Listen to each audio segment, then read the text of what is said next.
እንደ ብርሌ ነው። አንዴ ከተሰነጠቀ አይሰፋም።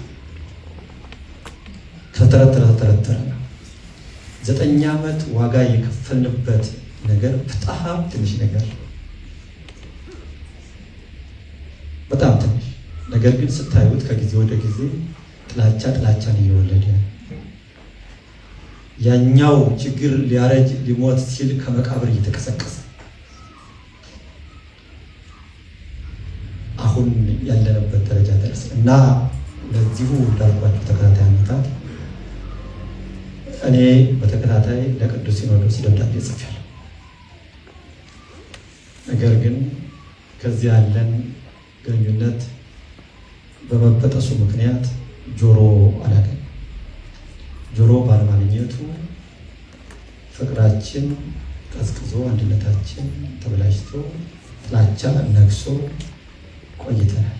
ይሄ እንዲበቃ በቅርብ ጊዜ በ2015 ነሐሴ 27 ቅዱስ ሲኖዶስ ይሄ ችግር ሊበቃው ይገባል፣ ማለቅ አለበት፣ መቆም አለበት። በግሪክ የሚኖሩ ምዕመናን እየተጎዱ ነው። ስለዚህ ቅዱስ ሲኖዶስ ሕመማችን የሁላችንን ማለት ነው ተረድቶ የነገር እንዲቆም በ2015 እንዳልኳችሁ ነሐሴ ላይ ብፁዕ አቡነ ጴጥሮስና መምህር ዳንኤል ተመድበው ይህን ችግር ሊያዩ ከቅዱስ ሲኖዶስ ተልእኮውን ተቀብለው ነገር ግን በመካከል በአንድም በሌላ ምክንያት ዘገዩ። ስለዚህ በድጋሜ ለ2016 ታኅሳስ ላይ ደብዳቤ ጻፉ።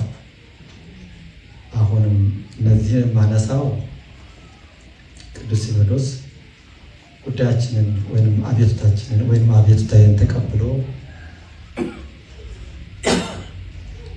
ደብዳቤ የተጻፈበት ቀን ስለሆነ ነው ይህንን ማነሳው።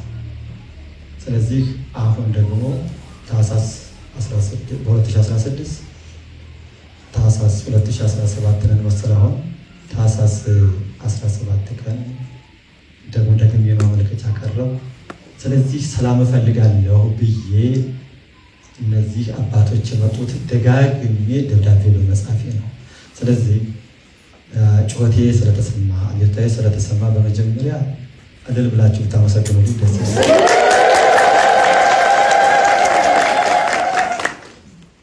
ይህን ካልኩ እነዚያ ደብዳቤዎች የሚያመለክቱት እኔ ላይ አይደለም፣ እናንተ ላይ እየደረሰ ያለው ችግር ወይም ልዩነት እንዲያቆም እንጂ እኔ ይሄ ይደረግልኝ ያ ይደረግልኝ ይሄ ቢደረግልኝ እንደዚህ ሆናለሁ የሚል አይደለም የነበረው። ይሄ ችግር መቆም አለበት። ይሄ ችግር ደግሞ ምናልባትም ሁሉም እንደ ምክንያት የሚወስደው እኔን ስለሆነ ለዚህ መስዋዕትነት ለመክፈል አይደለም፣ መስዋዕትነት የሚያስከፍል አይደለም። ለሰላም በመሰረቱ ሰላም ሲታጣ እኛ እንደረኛ ወይንም እንዳገልጋይ ሰላም ሲታጣ ለሰላም ዋጋ ከፈልን ብለን ማውራት የሚጠበቅብን አይመስለኝም። መጀመሪያ የዚያ የሰላም እጦት ምክንያት ከሆነ ራሳችንን ከዚህ ነገር ማስወገድ አለብን። ነገር ግን ይህን ለማድረግ ያልቻልኩት እናንተን ጥዬ መሄድም ደጋግሜም ጠይቄያለሁ። እንደው ዘወር ለማለትም ሞክሬያለሁ። ደጋግሜም እናንተን ጠይቄ ያውቃለሁ። ነገር ግን እኔ ዝም ብዬ ብድግ ብዬ በመሄድ ሰላም የሚገኝ ቢሆን ከዛሬ 8 ዓመት በፊት ይሄን አደርግ ነበር፣ ዝም ብዬ ሹልክ ብዬ መሄድ። ነገር ግን ብዙ ሰዎችን እሰብራለሁ፣ በሌሎች አባቶችም እምነት እንዳይኖር አስደርጋለሁ ወይም እንደዚያ ይሆናል ብዬ ስላሰብኩ እስከ ዛሬ ድረስ ቆይቻለሁ። ስለዚህ በእነዚያ ደብዳቤዎቼ ዋና ዓላማ ችግሩ እንዲቆም፣ እኔ ደግሞ አቤቱታዬ ተሰምቶ ማነው ቅዱስ ሲኖዶስ አቤቱታዬን ተቀብሎ ይሄ ችግር ከተፈታ እኔ ቤቱ ወይም አባቶቼ እንደማይረሱኝም ስለማውቅ ከዚያ በኋላ ያለው አባቶቼ ጋር ተመካከሉ የሚሆነው ይሆናል ብዬ ሁልጊዜ ሳቀርብ ይሄን ቦታ በምን መልኩ ነው ከናንተ ያለኝን ኃላፊነት ወይንም ያለኝን ሸክም እንዴት ነው ማወርደው ብዬ ሳስብ አሁን ሸክም የማወርድበት እኔም እንደምታውቁት ደክሞኛል፣ ብዙ ማረፍ እፈልጋለሁ ነው። እንግዲህ አባቶች ጋር በዚህ ባለፈው ይህን ችግር አባቶች መጀመሪያ ችግሩን ከማየታቸው በፊት ሁሉም በጸሎት ተጠምደው እንደቆዩ እንደዚያ ነው። ይሄን አውቃለሁ ሲናገሩ አባቶች ሰምቻለሁ። በመሰረቱ የችግር የሚፈታው በጸሎት ብቻና በጸሎት ነው። ስለሆነም አባቶቼ ደጋግመው ጠይቀውኛል።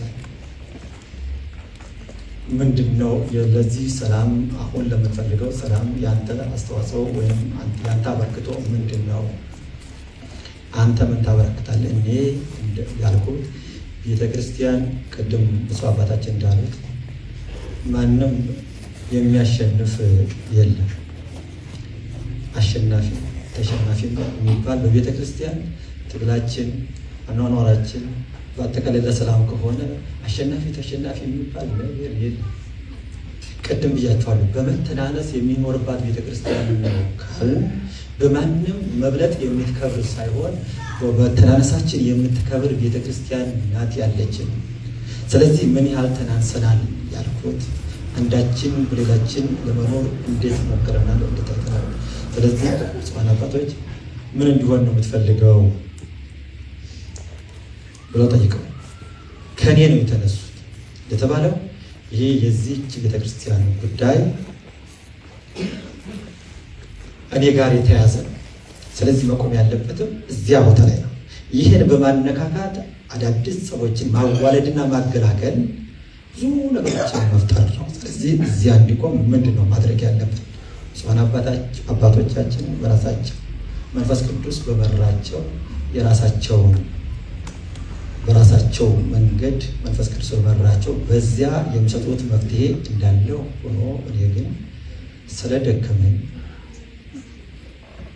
ብዙም በዚህ ጸብ መካከል እንኳንስ ለ10 ዓመት እንኳንስ ለ9 ዓመት ቀርቶ ከጸብ ጋር አንድ ቀን መቆየት ምን ያህል በሽታ ምን ያህል ህመም በጤናችን በኑሯችን በተስፋችን በእውቀታችን ላይ ምን አይነት መመረዝ ሊመጣ እንደሚችል ለእናንተ ደጋግሜ መንገር አያስፈልግም። ስለዚህ እኔ በዚህ ምክንያት እንቅልፋቸውን አጥተው ጤናቸውን አጥተው ሰላማቸውን አጥተው ገንዘባቸውን አጥተው ከቤተ ክርስቲያን በረንዳ የሚያድሩ እናንተ ስታድሩ እናንተም በእውነቱ እዚህ መጥቼ እኔ አድሬም አላውቅም። ታውቃላችሁ አይደለም? እንደውም በዚህ ሁሉ ግርግር መጥቼም አላውቅም። ነገር ግን አልምጣ እንጂ በዚህ በእናንተ መካከል አልገኝ እንጂ ከእናንተ በላይ ዋጋ ከፍያለሁ። ዋጋ ያስከፈለኝ ደግሞ ይሄ ልዩነት ነው። ህመም የሆነኝ እናንተ ስትንገላቱ፣ እናንተ ስትሰቃዩ፣ ቤተክርስቲያን ስትሰበር በዚያ ሲሆን እኔም በዚያው ልክ የመሰበር አደጋ ደርሷል። ስለዚህ እኔ ሁሉ መቅረት አለበት እና ምንድን ነው የሚሆነው ሲል እኔ ቤተክርስቲያን የምትለኝ ነው ሁሉ ለመሆን ዝግጁ ነኝ። አሁን ይህን ደጋግሜ በደብዳቤ ስለው የነበረ ስለሆነ ለአባቶችም የተናገርኩት ነው። አሁንም ቃሌ አልታጠፈም ባለበት ነው። ስለዚህ አባቶች ደጋግመው ጠይቀውኛል፣ ችግሬንም ሰምተዋል፣ ተረድተዋል። ከዚያም በኋላ ለቤተ ክርስቲያን ይጠቅማል ያሉትን አባቶች በኋላ ይናገራሉ፣ በእነሱ ይገለጻል። እኔ ግን ይህንም ነገር በማንም ግፊት ማንም እንደው እንደሚባለው በዚያ ወጥቶ በዚያ ወርዶ እንደሚባለው አይደለም፣ በራሴ ፈቃድ ይሄ በቃ ስል እኔ በቃ የሚል ትምህርት ለሌላ መስጠት ሳይሆን በእኔ በቃ መባል ያለባቸውን ነገሮችን በቃ በማለት የማምን ሰው ነው። ስለዚህ እኔ መደመጥ ነበር እንጂ የምፈልገው በፊትም እንደምታውቁት መኖር አልነበረም። ዛሬ የችግሬን የማሰማበት ጊዜ ስላገኘው አሁንም በድጋሚ እግዚአብሔርን አመሰግናለሁ። በዚህ ዙሪያ ዋጋ ስትከፍሉ የቆያችሁት እህቶቼ፣ ወንድሞቼ ሁላችሁም በሰላም ይህን የሚሽር ያንን ዘመን የሚያስነሳ ነገር በአባቶቻችን በኩል ይከናወናል፣ ይገለጽላቸዋል ብዬ አምናለሁ። ስለዚህ አባቶቼ እኔን ጠይቀው ምንድን ነው የምትፈልገው? ከዚያም ያለፈ ነው። አንተ ልጃችን ነው፣ ምንም ነገር እንዲደርስብህ አንፈልግም። ከአንተ በላይ እኛ ለአንተ እናስባለን። እንደዚያ ደግሞ እምነት ነው እናስባለን። ስለዚህ አሁን አባቶች መጨረሻ ይገልጻሉ፣ ይናገራሉ። ሁሉንም ነገር አነጋግረውኛል። ሁሉንም ነገር